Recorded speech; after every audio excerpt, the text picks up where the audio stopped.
Hello everyone, welcome back to S four shining angels. ഇന്ന് ഞങ്ങളുടെ girls outing ആണ്. ഇന്ന് എൻ്റെ 2 ഏഞ്ചൽസിൻ്റെ കൂടെ കല്യാണം കഴിഞ്ഞിട്ട് എനിക്ക് കിട്ടിയ വൺ ഓഫ് മൈ ഏഞ്ചൽസിൻ്റെ കൂടാണ് ഞങ്ങളുടെ ഇന്നത്തെ ഒരു ഡേ ഔട്ട്. അതാണ് ഞങ്ങളുടെ മിറ്റി ആൻറ്റി. അങ്ങനെ വീട്ടിൽ നിന്ന് റെഡിയൊക്കെ ആയിട്ട് ഉച്ചയ്ക്ക് മുമ്പേ തന്നെ ഞങ്ങൾ മിറ്റി ആൻറ്റിയുടെ അടുത്ത് എത്തി. ഒത്തിരി നാൾക്ക് ശേഷം ആൻറ്റി ഉണ്ടാക്കിയ വിഭവങ്ങളൊക്കെ കഴിച്ച് ചോറും കൂട്ടാനും ഇറച്ചിയും എല്ലാം ഉണ്ടായിരുന്നു. അതെല്ലാം കഴിച്ചിട്ട് ഞങ്ങൾ അടുത്തുള്ള ഒരു മോളിൽ പോയി. അവിടെയായിരുന്നു ഇന്നത്തെ ഞങ്ങളുടെ ഡേ ഔട്ട്. മിറ്റി ആൻറ്റിക്കും മിറ്റി ആൻറ്റിയുടെ ഫാമിലിക്കും ഞങ്ങളുടെ ജീവിതത്തിൽ വലിയൊരു സ്ഥാനമുണ്ട്. എനിക്ക് കുക്കിങ്ങിലോട്ട് ഇൻട്രസ്റ്റ് ഉണ്ടായത് തന്നെ മിറ്റി ആൻറ്റി കാരണമാണ്. സത്യം പറയാനെങ്കിൽ കല്യാണത്തിന് മുമ്പേ എനിക്കൊന്നും ഉണ്ടാക്കാൻ അറിയത്തില്ലായിരുന്നു. കല്യാണം കഴിഞ്ഞിട്ടാണെങ്കിലും ഒരു തോരനോ ഒരു മെഴുക്കോട്ടിയോ ഉണ്ടാക്കുവാണെങ്കിലും ഞാൻ എൻ്റെ മമ്മിയെ വിളിച്ച് എപ്പോഴും ചോദിച്ചുകൊണ്ടിരിക്കും, മമ്മി ഇതിലെന്തോ ഇടണം, ഏത് മസാല ഇടണം, എങ്ങനെയാണ് ഉണ്ടാക്കണ്ടേ. എല്ലാം പ്രാവശ്യം ഉണ്ടാക്കുമ്പോൾ പിന്നെയും മമ്മിയെ തന്നെ വിളിക്കുമായിരുന്നു. മിറ്റി ആൻറ്റിയുടെ അടുത്ത് വന്നു കഴിഞ്ഞപ്പോൾ മുതലാണ് എൻ്റെ മമ്മിക്ക് ഞാൻ ഇച്ചിരി റെസ്റ്റ് കൊടുത്തത്. മിറ്റി ആൻറ്റിക്ക് എൻ്റെ മമ്മിയുടെ കൂട്ട് തന്നെ പുതിയ ഡിഷൊക്കെ ഉണ്ടാക്കാൻ വലിയ ഇൻട്രസ്റ്റാണ്. ആൻറ്റി എന്തുണ്ടാക്കിയാലും അതിൻ്റെ പങ്ക് ഞങ്ങൾക്ക് കിട്ടുമായിരുന്നു. ഞാൻ എൻ്റെ സെക്കൻഡ് പ്രഗ്നൻസിൻ്റെ സമയത്തും ആൻറ്റിയുടെ അടുത്തായിരുന്നു. അപ്പോൾ ഞാൻ എന്താഗ്രഹം പറഞ്ഞാലും ആൻറ്റി ഉണ്ടാക്കി തരുമായിരുന്നു. എനിക്ക് കൂടുതലും ആ സമയത്തൊക്കെ പച്ചക്കറി കഴിക്കാനായിരുന്നു താല്പര്യം.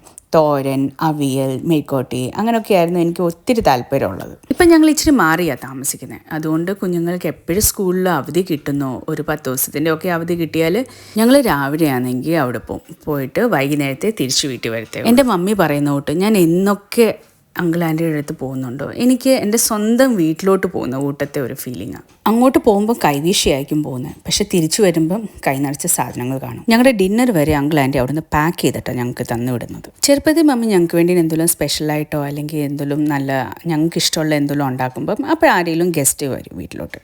അപ്പോൾ അങ്ങനെ ആരെങ്കിലും വരുവാണെങ്കിൽ മമ്മി അവർക്ക് വേണ്ടി സെർവ് ചെയ്യും. അപ്പോൾ ഒക്കെ എൻ്റെ മനസ്സിൽ വരും, ശരി ഞങ്ങളുടെ ആണെങ്കിൽ ക്വാണ്ടിറ്റി അല്ലയോ, ഞങ്ങൾക്ക് ഇത്രയും ക്വാണ്ടിറ്റി കിട്ടുന്നതായിരുന്നു, പക്ഷേ ഇനി എനിക്കാണെങ്കിൽ അത്രയും ക്വാണ്ടിറ്റി കിട്ടത്തില്ലല്ലോ കഴിക്കാൻ, അല്ലെങ്കിൽ എൻ്റെ ഇഷ്ടമുള്ള ആഹാരം എനിക്ക് ഒത്തിരി വയറ് നിറച്ച് കഴിക്കാൻ പറ്റത്തില്ലല്ലോ എന്ന് ഞാൻ വിചാരിക്കും. അങ്ങനെയൊക്കെ ഞാൻ മമ്മിയോട് പറയുമ്പം അപ്പം മമ്മി എൻ്റെ അടുത്ത് പറയും, മോളെ ഇന്ന് ഞാൻ ഈ ഒരാൾക്ക് കൊടുക്കുന്നത് നാളെ നിങ്ങൾ എൻ്റെ അടുത്തുനിന്ന് മാറി താമസിക്കുമ്പം വേറെ ആരെങ്കിലും ആയിരിക്കും നിങ്ങൾക്കിങ്ങനെ തരാൻ കാണുക. ആ പറഞ്ഞത് 100% ശരിയായിട്ടാണ് എൻ്റെ ജീവിതത്തിൽ നടന്നുകൊണ്ടിരിക്കുന്നത്. ഇന്നും ദൈവം സഹായിച്ച് ഇതുവരെ ഞാൻ ഇപ്പോഴാണെങ്കിലും താമസിക്കുന്ന അടുത്തായാലും എനിക്ക് ആരെങ്കിലുമൊക്കെ കാണും എന്തെങ്കിലുമൊക്കെ ഉണ്ടാക്കി തരാനും ഇഷ്ടമുള്ള ആഹാരം തരാനും അല്ലെങ്കിൽ സ്പെഷ്യലൊക്കെ ഉണ്ടാക്കുമ്പോൾ എനിക്ക് ഷെയർ ചെയ്യാറൊക്കെ. ഒരു സഹായത്തിനായാലും എൻ്റെ അടുത്ത് തന്നെ ആൾക്കാർ എപ്പോഴും ഉണ്ട്. ഇതൊക്കെ കാണുമ്പോഴാണ് എനിക്ക് തോന്നുന്നത് ദൈവം നമ്മളെ എത്രമാത്രം കരുതുന്നുണ്ടെന്ന്. നമ്മളിങ്ങനെ വീട്ടിൽ നിന്ന് മാറി നിൽക്കുമ്പോൾ, നമ്മുടെ കംഫർട്ട് സോണിൽ നിന്ന് മാറി നിൽക്കുമ്പം ദൈവമായിട്ട് നമുക്ക് വേണ്ടി കരുതി വെക്കുന്ന ആൾക്കാരാണ് നമ്മുടെ ഈ ചുറ്റിനുള്ളത്. നമുക്കൊരു പരിചയമില്ലാത്ത ആൾക്കാർ,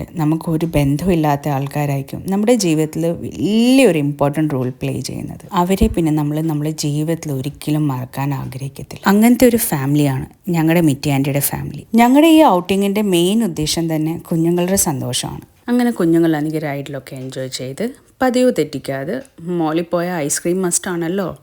അപ്പോൾ ഐസ്ക്രീമൊക്കെ കഴിച്ചിട്ട് ഞങ്ങൾ തിരിച്ച് മിറ്റി ആൻറ്റി അങ്കിളുടെ അടുത്ത് വീട്ടിലെത്തി. അവിടെ ചെന്നപ്പോഴത്തേക്കിന് ആൻറ്റി കുഞ്ഞുങ്ങൾക്ക് വേണ്ടി ആൻറ്റിയുടെ സ്പെഷ്യൽ ദോശ ഉണ്ടാക്കി കൊടുത്തു ഡിന്നറായിട്ട്.